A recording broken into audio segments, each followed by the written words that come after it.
Ég heiti Helen Birta Kristjánsdóttir, fædd og uppalin á Akureyri og stunda meistaranám við Háskólann á Akureyri í menntunarfræðum með áherslu á leikskólastig. Ég vissi alltaf að mér langaði að vinna með börnum. Mér var starf með börnum ótrúlega heillandi og ég var búin að pæla í ýmsu, barnasálfræði, barnalækningum. Svo eftir að ég var búin með menntaskólann þá prófaði ég að vinna í tækt ár í leikskóla og heillaðist af starfinu þar.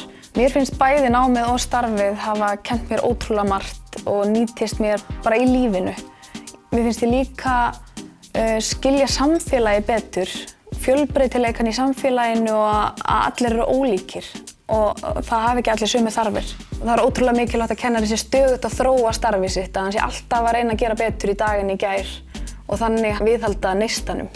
Og hverjum degi fær maður tækifæri til að búa börnum þetta umhverfi sem að ýtir undir og eflir þeirra þroska og styrkleika.